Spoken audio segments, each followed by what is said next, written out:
Welcome back to the Grimdark Archives. There is a Primarch who built the Emperor's Imperium more than almost any other, who ground his legion to dust in thankless sieges across 100 worlds, who fortified, who calculated, who endured. And the Imperium never once said thank you.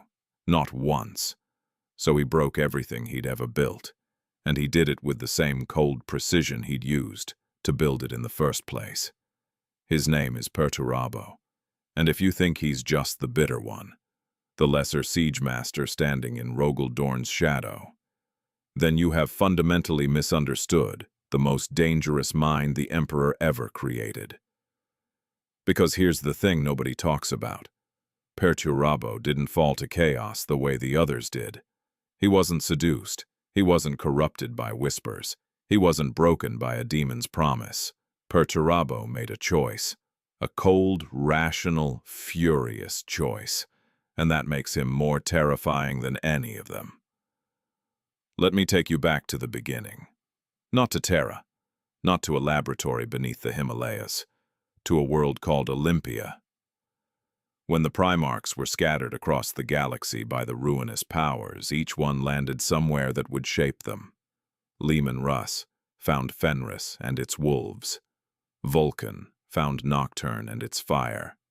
Perturabo found Olympia, and Olympia gave him nothing but walls to break and a father who would never love him enough.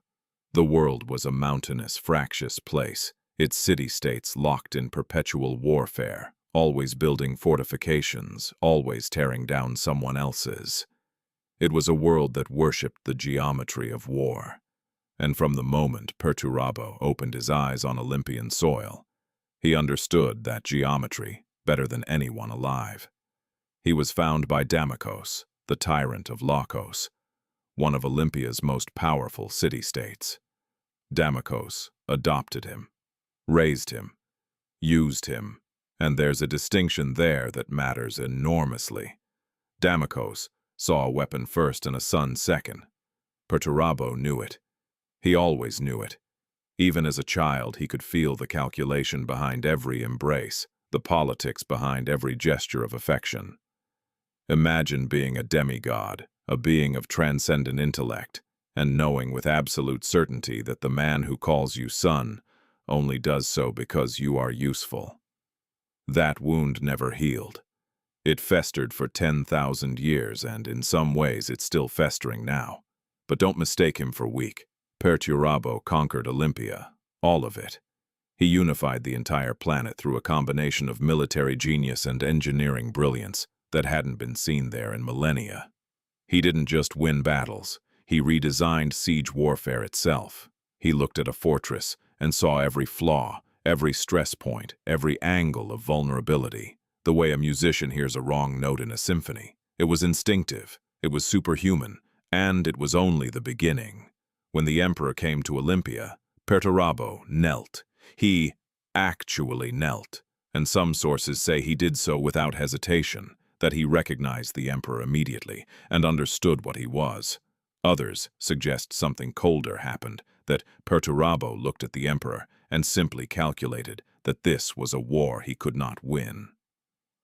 Either way, he bent the knee and was given command of the 4th Legion, the Iron Warriors, and, from that moment forward, everything about Perturabo's story becomes a study in what happens when brilliance meets neglect. Now, the Iron Warriors. Let's talk about what they were before Perturabo and what they became after.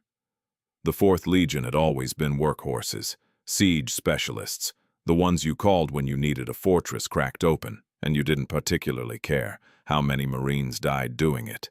They were already a legion defined by attrition before their Primarch ever took command. And when Perturabo arrived, he looked at them and saw himself.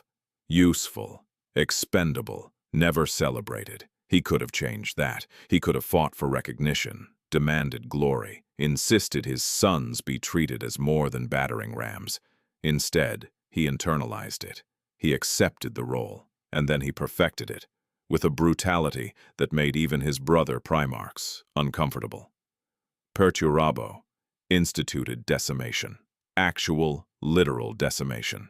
When units underperformed, Every 10th Marine was killed by his brothers. This wasn't rage. This wasn't madness. This was mathematics. Perturabo believed that weakness was a structural flaw, and you don't negotiate with structural flaws, you remove them. The Iron Warriors didn't become great in spite of this cruelty. In Perturabo's mind, they became great because of it, and the truly chilling part is that it worked. The Iron Warriors became the most effective siege force in the entire Great Crusade. They could crack any wall, break any defense, endure any casualty rate, and keep fighting. They were relentless, mechanical, perfect in their brutality. But here's the curiosity loop I want you to hold in your mind. Perturabo was not just a siege master. He was an artist, a genuine, gifted, deeply passionate artist and architect. He designed beautiful things. He envisioned cities of breathtaking elegance. He sketched structures that existed purely for the sake of wonder, and he buried that part of himself so deep that almost no one ever saw it. Why? Because every time he reached for beauty, the Imperium handed him a sledgehammer and pointed at another wall. Every time he tried to create, the galaxy demanded he destroy. And somewhere in the gap between what Perturabo wanted to be and what the Imperium forced him to become, something essential broke. The Great Crusade ground on, and Perturabo ground with it. Siege after siege after siege, the world of Incaladian. The Hrud campaigns, which aged his warriors by decades in mere days, a horror that would have broken lesser legions entirely. The compliance of worlds whose names nobody remembers because nobody cared enough to remember them. The Iron Warriors bled for an Imperium that treated their sacrifices like accounting entries. Casualties replaced, fortresses built, move on. No triumph, no recognition, just the next wall. And all the while, Perturabo watched his brothers receive glory. He watched Horus charm the Imperium.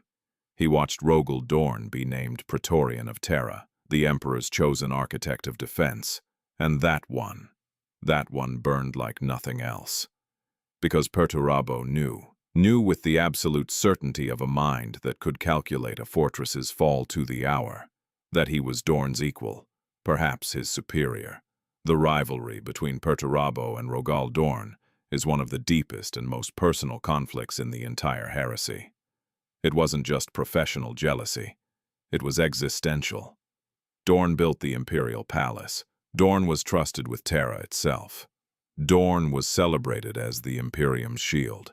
And Perturabo, who had spent decades proving he could break any fortification ever built, who understood defensive architecture at a level that bordered on the prophetic, was left in the mud on some forgotten compliance world, spending his sons' lives for an empire that would never even acknowledge his genius.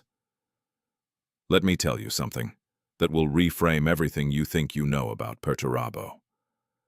When the Emperor assigned the Iron Warriors to garrison duty, to hold worlds, to sit in trenches while other legions won glory, Perturabo didn't complain publicly. He didn't rage. He didn't rebel. He endured. He endured for decades. And every single day of that endurance carved another line into the wall between Perturabo and his father.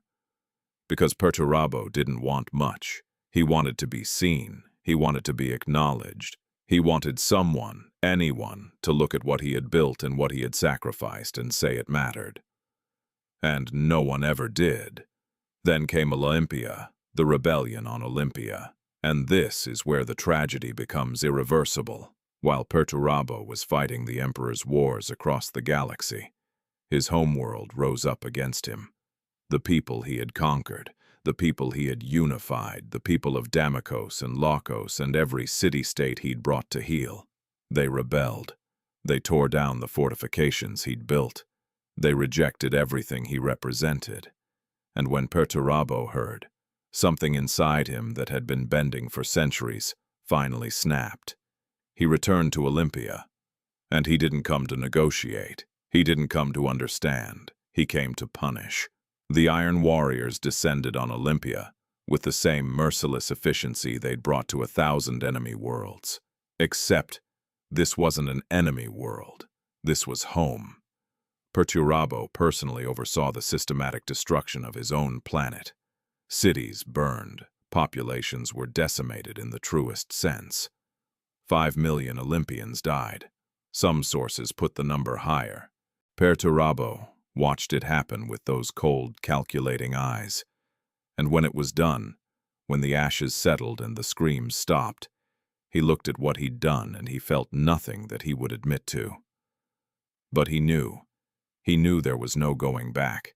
The massacre of Olympia was a crime so vast that the Imperium could never forgive it, and Perturabo could never forgive himself for being pushed to the point where he committed it. And that is the moment Horus came calling. The War Master's rebellion was already in motion. The lodges had done their work. The plans were laid. And Horus needed siege masters. He needed someone who could crack the most heavily fortified position in the galaxy. He needed someone who could break the Imperial Palace. He needed Perturabo, and Perturabo, standing in the ashes of his own homeworld, already damned by his own hand, already knowing that Terra would never welcome him back, said yes. Not because chaos whispered to him, not because some demon promised him power, but because the Imperium had used him, discarded him, ignored him, and then created the conditions that drove him to atrocity. And he was done. The Horus heresy saw Perturabo unleashed. The drop site massacre on Istvan V, where the traitor legions revealed themselves and slaughtered their loyalist brothers. The Iron Warriors were there. Perturabo's guns opened fire on Marines who had fought beside him for decades. And he did it without hesitation, because Perturabo had never been sentimental. Sentiment was a structural flaw, but the true test, the moment that defines Perturabo's entire existence, was the siege of Terra. For 55 days, the traitor legions threw themselves at the Imperial Palace, the greatest fortification ever conceived, designed by Rogal Dorn himself, defended by the Blood Angels, the Imperial Fists, and the White Scars. It should have been impregnable. And for anyone other than Perturabo, it might have been. But Perturabo looked at Dorn's masterwork and he saw every weakness, every compromise, every decision Dorn had made that prioritized aesthetics over function, symbolism over mathematics. And he began to take it apart. Trench by trench, wall by wall, bastion by bastion. The siege of Terra was Perturabo's magnum opus and his greatest torment simultaneously. Because he wasn't just fighting Dorn. He was proving a point. Every breach in the walls was a sentence in an argument that had lasted for centuries. I am your equal, I am your better, you should have seen me. And Dorn, to his credit, fought back with everything he had. The two greatest fortification minds in human history locked in a death struggle across the skin of humanity's cradle. It was horrifying. It was magnificent. It was the most personal war the galaxy had ever seen. But Perturabo was also fighting his own allies. Horus's forces were chaotic, undisciplined, increasingly consumed by the very powers they'd allied with. The World Eaters were lost to blood madness. The Emperor's children were drowning in excess. The sons of Horus were fracturing under the weight of their War Master's ambition. And Perturabo, the cold logician, the man who ran wars like equations, had to somehow coordinate this carnival of damnation into a coherent siege. He did it. Imperfectly, furiously, but he did it. And the walls of the Imperial Palace cracked. They actually cracked. Perturabo brought the Emperor's fortress closer to falling than any force in history. Then Horus died. The Emperor struck down the War Master aboard his flagship, and the traitor forces broke. The siege of Terra ended not with a final breach but with a sudden, catastrophic collapse of will. And Perturabo, ever the pragmatist, ever the calculator, pulled his legion out. He retreated in good order, while other legions fled in panic. Even in defeat, he was precise. The Iron Warriors withdrew into the Eye of Terror, and then beyond it, into the diamond world that would become Perturabo's masterpiece. Medrengard. If Olympia was the world that made him and broke him, Medrengard is the world that defines what he became. A fortress world of impossible geometry, where the laws of physics bend to Perturabo's will, where every wall is a theorem and every corridor is a trap. Medrengard is what happens when the greatest military architect in human history is given a world made of pure warp energy and told to build whatever he wants. It is said to be impregnable, truly, absolutely impregnable. Even other demon primarchs approach it with caution. And here is the final piece that makes Perturabo so uniquely terrifying among the traitor primarchs. He ascended to demon princehood under chaos undivided, but the details of his ascension are shrouded in darkness and horror. Some accounts tie it to the Iron Cage, a trap Perturabo laid for Rogal Dorn after the heresy. He constructed a fortress of such labyrinthine complexity that the Imperial fists, driven by Dorn's own pride and need to prove himself against his rival, plunged into it headlong, and it nearly destroyed them. The Imperial fists were ground down to almost nothing in the Iron Cage. Dorn himself was only saved by the intervention of the Ultramarines. And Perturabo, it is said, offered the agony and death of those Imperial fists as a sacrifice to the dark gods, a symphony of suffering composed with architectural precision, and the gods were pleased enough to elevate him. But even as a demon prince, Perturabo has never lost his essential nature. He doesn't revel in chaos. He doesn't worship it. He uses it. The way he uses everything, the way everything used him. There's a bitter symmetry to it that feels almost poetic if poetry could be written in iron and blood. In the 41st millennium, the Iron Warriors remain one of the most dangerous traitor legions in existence. They don't raid for sport. They don't terrorize for pleasure. They lay siege. They build. They calculate. They endure. They are Perturabo's children in every way that matters, carrying forward his legacy of cold, methodical, unrelenting warfare. And somewhere in the impossible depths of Medrengard, Perturabo sits on a throne of iron, still building, still calculating, still waiting. For what? Perhaps for the chance to finish what he started at Terra. Perhaps for the day when the walls of the Imperial Palace finally fall. Perhaps for nothing at all except the hollow satisfaction of knowing he was right all along, because that's the real tragedy of Perturabo. He was right. He was used. He was ignored. He was taken for granted. The Imperium did fail him. The Emperor did fail him. And none of that excuses what he became, but all of it explains it. Perturabo is not a villain who fell from grace. He is a mirror held up to the Imperium itself, reflecting back every broken promise, every discarded soldier, every sacrifice that was taken and never honored. He is the answer to the question: what happens when you build your empire on the backs of men you refuse to acknowledge? They break everything you built, and they do it perfectly. If you enjoy